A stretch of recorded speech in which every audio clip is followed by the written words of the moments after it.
So welcome everybody to Boosting Your Employability webinar. My name's Ellie and I work for Prospect, and today I'm joined by Emily, Jay and Richard, who are our Careers Advisors panel. This is a half-an-hour webinar, so we have 20 minutes for panel discussion and then 10 minutes at the end for any questions that have been submitted into the Q&A function. So throughout the webinar, if there's any questions that you'd like to submit, please feel free to do so and we'll try and get them answered at the end. So if we just jump right into it, if I can ask all the panelists to introduce themselves and to tell us a little bit about their role. So Emily, if we could start with you. Yeah, hi everybody, I'm Emily Packer. I'm a careers consultant for the University of Cambridge. My role really ranges from doing lots and lots of one-to-one support, running group sessions and working lots with employers to recruit our candidates at Cambridge, as well as helping faculties and your tutors and academics to make the most of employability within their courses. Brilliant. And Jay, if we could hear a little bit from you, please. Hi everyone, my name is Jay Russell and I'm the manager of the Campus Job Service at the University of Reading. So I work very closely with colleagues in careers, but I actually work for the university's HR team, and I'm responsible for our student and temporary staff in service. So each year we have about 2,200 students who work for the university. And we pay about 2.2 million in a huge range of different roles that our students do for us. Hence why employability is a really hot topic and a good thing to be talking about. Brilliant, thanks Jay. And Richard? Hello everybody. Yeah, my name is Richard. I'm a employability advisor at the University of Bedfordshire. So my role typically again is the same as Emily's in one respect, where I do and I deliver a lot of one-to-one guidance for students and drop-in appointments. I'm also linked to specific academic departments throughout the university, STEM subjects being one of them. And that means that I go into those sessions and in curriculum and deliver employability-based sessions as well. That's me. That's brilliant. Thanks, Richard. Thanks, guys. So if we jump straight into the questions, Emily, if we can start with you answering first, and then if we go through Jay and Richard, if that's okay. So for the first one, great one to start off with, what is employability and why should improving it matter to students that are at university now? I think the first thing to say is employability is essentially about both hard and soft skills. So yes, it's about those hard skills that you need to do certain jobs, but it's also about soft skills, resilience, teamwork, negotiating, managing up, all of those things. So it's a mixture of those things.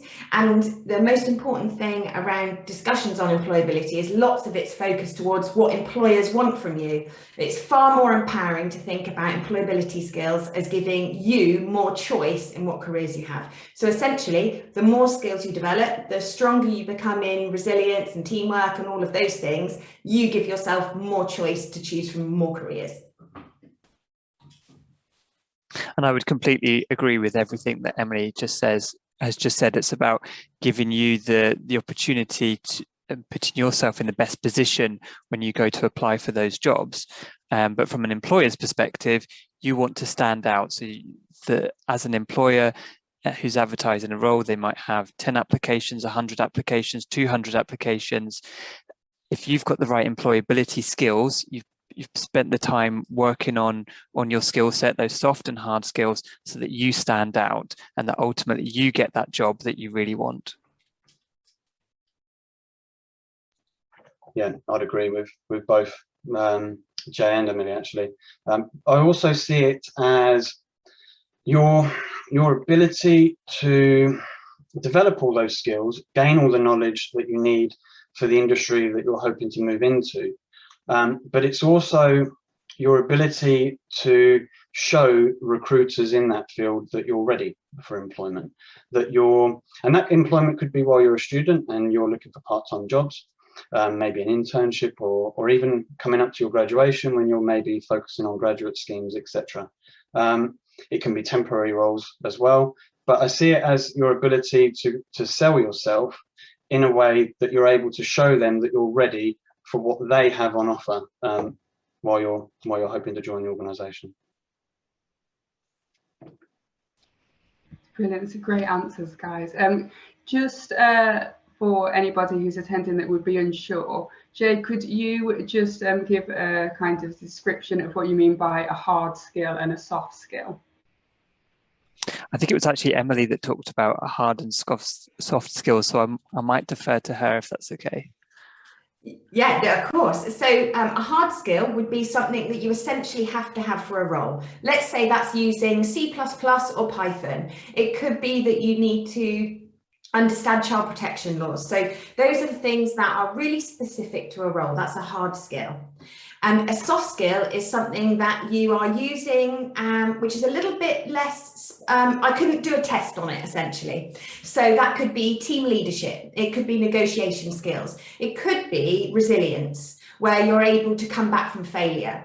I can probably give you a test to see if you can use Python or C++. I can't really test you on the day to see if you're resilient. That's something you're going to need to talk to me about through a story, and actually I'll build a picture up from your application. So hard skill is more likely a technical skill or a specific piece of knowledge that proves that you are able to do something. Soft skill is something about how you manage things and how you cope with things.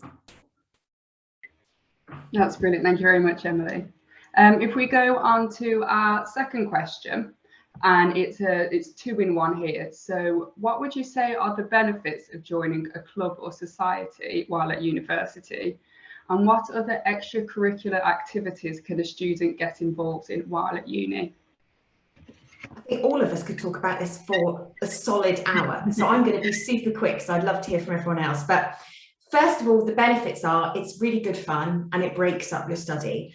But if essentially all societies and clubs are split into doing work for a community, getting better at an industry or more knowledge about an industry you want to be in, or to be in a competitive environment like sports. So those all give you separate skills. If you are in a society and in a role like a treasurer, a marketing event, actually it's almost like being as part of a small business. So it gives you lots and lots of skills. There's lots of benefits there. So the most important thing is that you have fun when you're doing it and you build a community of friends. Even better than that, you look like you're actually exercising some of the skills that you hope to use in your career. And again, I would completely agree with Emily. I think it's also a way for you to demonstrate employability skills that you may not be able to demonstrate from your academic studies. So for example, if you are applying for a position and it talks about a leadership role or a teamwork as being an essential criteria, if you are on the football team or the chess society and you've taken up a leadership position, you're the captain of the football team or you're the treasurer of the chess society, you can talk about the skills that you have demonstrated in those clubs and societies that are directly relevant to the organisation that you've applied to. And it's a way to complement your studies in a really nice way that, and as Emily says, enables you to have fun at the same time. For the second part of the question, around what extracurricular activities, is that right? You want us to cover that as well. So I would divide those into two separate groups. Some of those extracurricular activities might be things that are organised by the university itself. So there might be a program where you can go into local primary schools, for example. I know a number of universities run those kind of skill transfer schemes. It might be a part of the university that is dedicated to working on sustainability issues. So slightly different from Students' Union activities. Those are university run activities. Or it could be something completely outside of the university bubble, as it were. You may work with a local charity. You might go into the local Oxfam shop and do some work there. You might do some volunteering with a local charity on their social media. So there's some kind of on-campus university-based activities, whether that's student union-led or university-led, and then there's breaking out of the bubble and getting involved in stuff off campus. Yeah, I'm a big advocate for student societies, and both answers are perfect, aren't they? What can I add to that? So I see student societies as a great way of developing your skill set, your confidence levels, and everything that's been mentioned already. But also, there are different types of societies, like Emily suggested as well. There are the sports-based societies, the hobby-related societies. But where I'm a huge advocate for is one particular society, and that's Enactus. And not all universities will have an Enactus program, but a lot of them will. And at University of Bedfordshire, I am the Enactus advisor for our team. And what's great about society like that, it's about developing community-based projects that make a difference in your local community. And so you're able to take not just the theory of creating a project, but actually implementing it. So those societies can be fun, and it's about engaging and making friends, etc. It's a society like that, or similar based ones, that you're able then, once you graduate, once you move on, you're able to talk back, talk to that recruiter about things that you put in place and projects that you've created, and actually be able to discuss the outcomes of those projects, because that's the meaning, isn't it, behind kind of how effective it was. It's great fun as well. There's competition elements to it. So I think societies are brilliant. Societies like that, I think, take it to the next level. And that's perfect. That's kind of, I see it as, from your developmental point of view, perfect. From an activity point of view, yeah, I think Jay covered that perfectly. Off campus, on campus, you could look at events to be a part of. If I refer back to my university, you know, if there's career-based events, if there are employer webinars, if there are programs and awards that you can get and be a part of as well. Yeah, That's and really I could talk forever on that as well. That was really, really interesting. Some really good insight there. And Richard, if we can come to you first for this next question then, and then if we'll go to Emily and Jay, it kind of leads on from what you were saying actually about the developmental societies. In terms of kind of jobs at university then, what opportunities are available on campus for students? Yeah, of course. Typically jobs such as working for the SU, maybe considering working for your SU store or retail shop, cafe, bars. You could also maybe, thinking a little bit further away out of the field, you could maybe consider approaching your careers team. Sometimes they have budgets where they're able to employ students on working for a particular event and supporting events in that respect. We at the University of Bedfordshire have an outreach team as well, and students sometimes can get employed from that perspective and go out and kind of represent the university to younger students as well. Also, if we're thinking of the new kind of world that we're in, I know there are some universities that are employing students to, what's the word I'm looking for, enforce COVID, I want to say rules, but it's not rules, is it? Guidance. And it's not, the job title wouldn't be COVID enforcer, though, because that sounds quite harsh, doesn't it? Like you should have a super cape or something. But there are jobs like that that are materializing that maybe hadn't have materialized in the past. So I think there's a lot of jobs out there. Every university will be slightly different, and you can look further afield and you can look in the community as well. But there are jobs, yeah, for sure, at universities. Certain times of the year will be better in terms of finding them. Now, really. So yeah, if you're looking at jobs specifically on campus, there's essentially, if you think of every department of your university as a small business, there may be a job there. Library, is a great place to start, particularly at busy times, or over the summer for new book deliveries, etc. Increasingly digital archiving. If your university has any associated museums with it, as we do at Cambridge, there may be volunteer programs there, or even, you know, paid employment. I'm a great advocate for summer workshops, summer ambassadors, where schools might come in, or specialist groups to do ambassador work. That could be residential.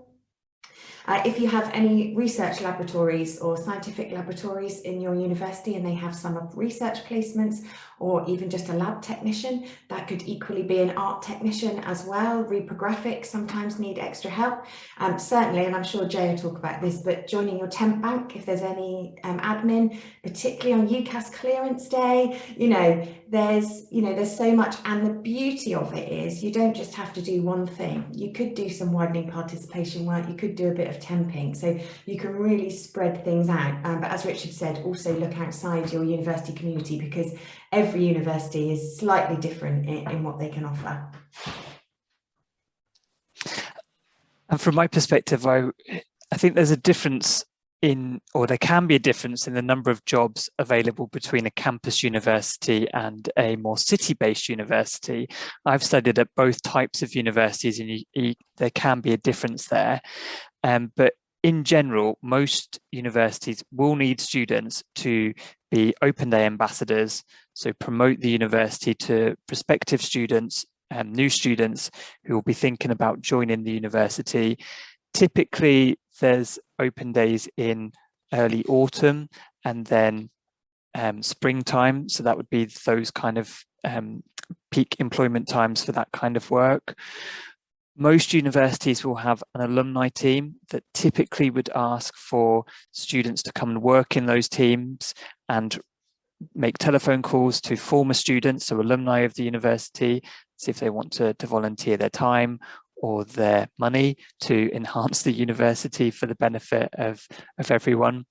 So there are some kind of key points in the year that you can look for that work. As Emily said, every department is like a mini business, and there will be potentially some admin work available, some research assistant type work that's available. But I would suggest being really flexible and trying to broaden your objectives. So if you're thinking, I'm a history student, I must get a role supporting history academics in their research, that may or may not be possible. So definitely keep looking for that history assistant position. Ask the question of your lecturers and your academics. But if you're wanting to build up more general transferable skills, or you're really just wanting to earn some money, then do broaden your horizons a little bit. Look at those temp banks, look at what the Students' Union is offering in terms of their employment, speak to the careers team about any jobs that they may have or may be aware of that are happening either on campus or off campus. So my advice would be to be quite flexible and to look far and wide rather than being quite so pinpointed. That's great, thank you. And for our next question, if we just divert slightly off the kind of employability at university or jobs at university, can you tell our students what type of hobbies or jobs employers are looking for on CVs? Emily, if we can start with you, Jay, and then Richard. Sure. I think the most important thing is something is better than nothing. And you must do something that you enjoy. There is no point joining something or trying to be involved in something that you think you should be doing, but really is not bringing you any kind of joy in your 3-4 years. So I suppose the two main words I can give you for what's going to add value is impact and commitment. So, if I can speak to a rower, for example, who says, well, I get up at 5 a.m. every day and I train 5 days a week, that's commitment and it's huge impact. And that's probably somebody I'm going to want on my team. So do something that's fun and that you enjoy, because that's going to come across and you're going to probably get more out of it. But something that you commit to and that you have impact in. An actress that Richard talked about is a excellent example of that, where you're actually doing something and making an impact in your community, showing some entrepreneurial spirit. So something that means that you can achieve something and that you can commit to it is really key. Employers do, this is important for some of your industries. Let's say you want to go into international development or work in NGOs, or a governmental non-governmental organisation, a charity that works further afield. I'm going to want to see that you have worked with those types of people. I'm going to need to see that you are committed to maybe fundraising, that you know how to organise projects, that you have worked with or supported vulnerable people. I need to see that evidence. So that's if you've even got a small idea of what you want to do career-wise, tiny. It could be working with people.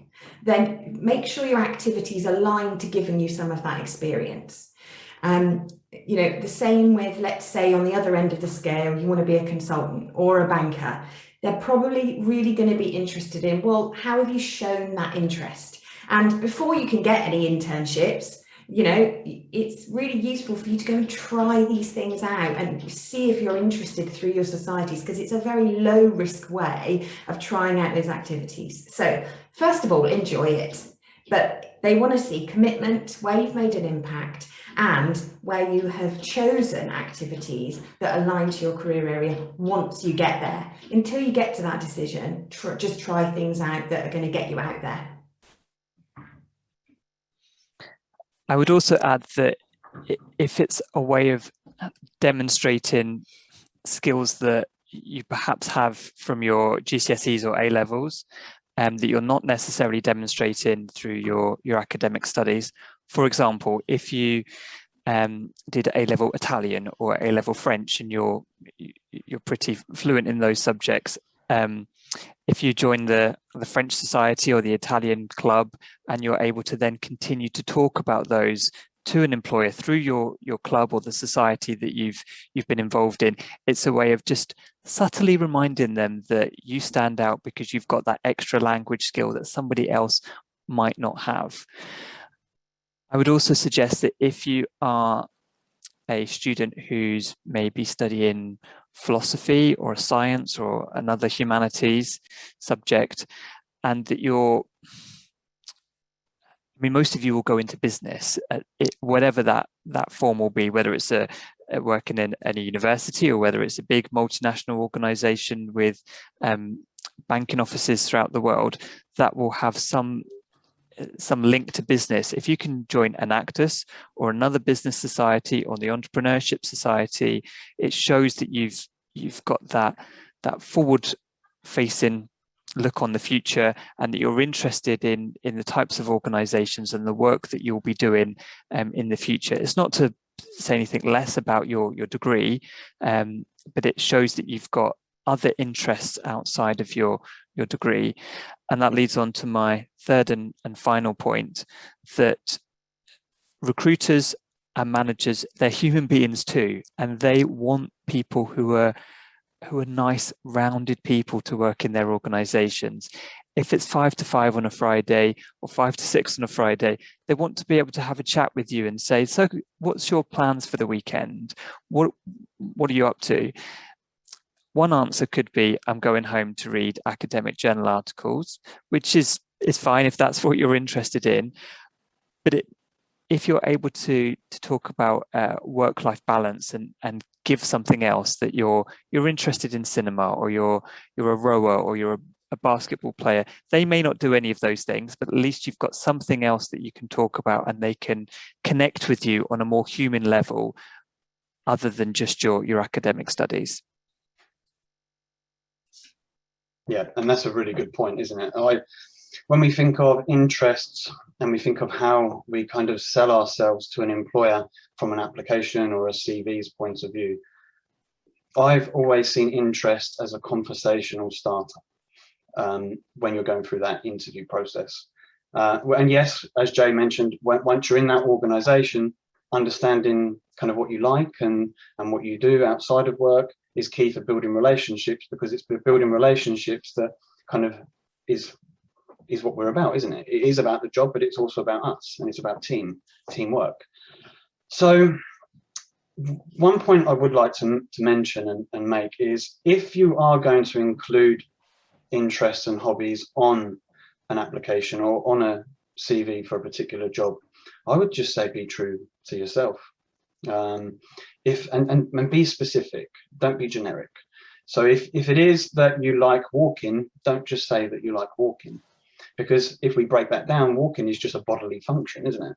But actually, if you've mentioned there that you like going hiking, and actually have been to certain places in the UK, such as Snowdonia, Lake District, etc., that's a conversational starter. So, and it may not even come up in an interview, or even when you're in the job itself, but it represents kind of who you are and what you like outside of formal work-based life. And I think that's key, really. That's great. Thank you for your answers, guys. I have noticed there's a few technical issues and there's a bit of screen freezing. So if you have been affected and you're watching the webinar, I'm very, very sorry about that. Hopefully the audio is coming through fine still, so that's the main thing. We've had a couple of questions come through that we'll try and answer before the end, because there's some really great ones. This is from Sophie May. She has asked, if you have a lot of skills and experience, but you find it difficult to jump in and sell yourself during group interviews, what can you do? Emily, if we could start with you for that one. Yeah, sure. This is where there's two answers to this. I think the first thing is, if your career service runs assessment centre training, because that's normally where you're going to get a group interview or interview round, that's what your career service is. You know, we love helping you with this kind of thing. So if you can run workshop, if your service runs workshops on it, then go to it, because it's a safe way to practice.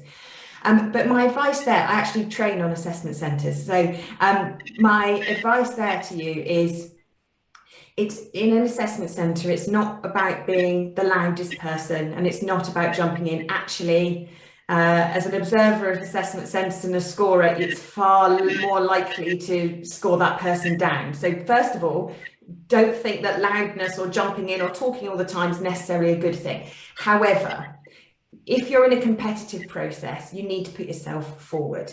And a way to do that is essentially, if it's in person, you have to kind of go for it. You have to kind of put yourself forward. And that's where doing some training beforehand, even with a careers advisor or an employability assistant, can help you. You do have to kind of go for it if you find it difficult. The second thing is, don't forget that if you're doing a group interview, it's probably one element of a whole day. And that means that you're going to be scored, and they will have seen you, and you'll have other chances to really talk about yourself. It's rare in a group interview, it's going to be about you. It's going to be about how you interact with each other on timed tasks. It's not going to be about you talking about yourself. So don't worry if you don't get everything across, because it'll be across the whole day that you'll get monitored and measured.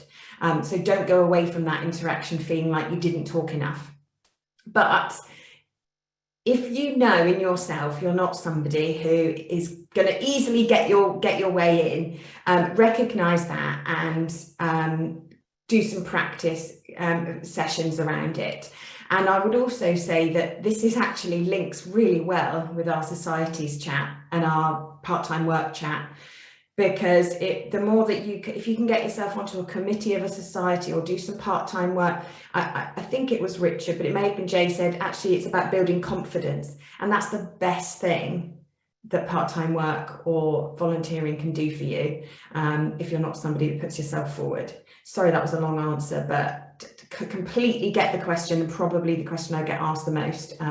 So practice, you have to go for it at some point, but don't worry if you don't, because you've got a whole day to get scored. Perfect. Is there anything anybody else would like to add to that one? Real good. Brilliant. And I think we've got time just for one more, and it's a really good one that's come through actually.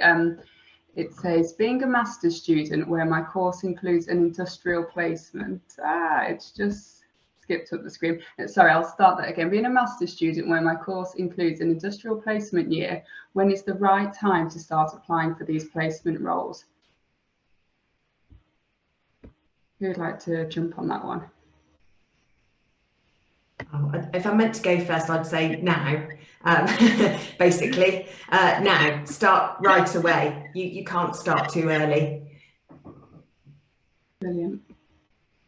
I was going to say the same thing. And if your placement process sits with the careers department, get in contact with them and engage with them now as quick as you can. And when we're talking about practicing and applying, start the practice as well. So if it is interviews and etc., start that at the same time. It's not just about searching for the job, because once you've found one, even if it is a placement, you're time sensitive then, aren't you? Because you found one, you're applying for it, and you need to do all the practice in a short time window.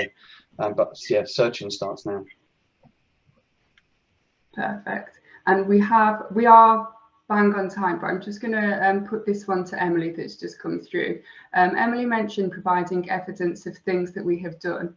What sort of evidence is that? So would you just be able to clarify that, Emily? Yeah, absolutely. So, for example, you might take on the marketing or events manager role of a society.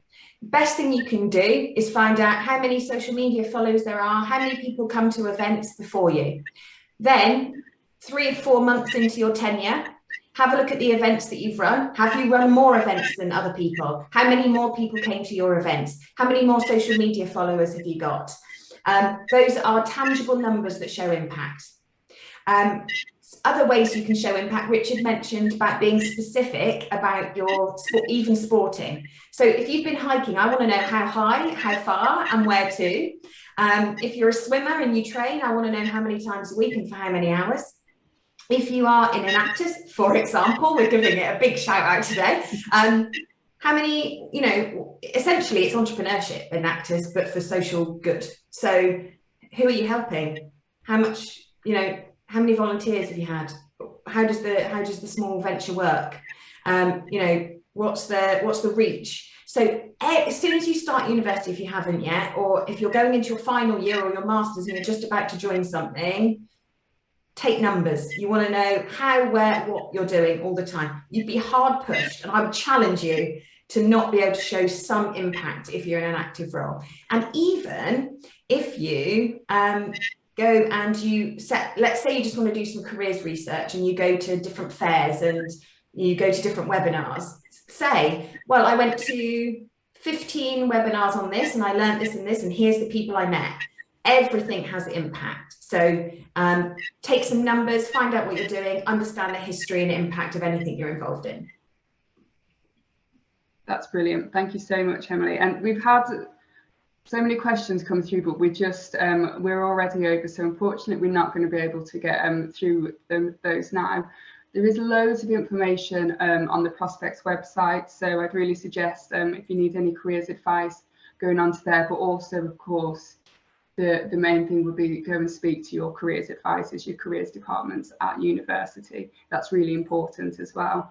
I'd like to say thank you to Emily, Jay and Richard. It's been really informative, really great to hear from you all, and I hope that all of our attendees have taken something away from this session. So thank you very much and enjoy the rest of your day. Bye. Thanks, guys. Good luck with the new term. Thank you, everybody. Bye. Bye, guys. Thank you.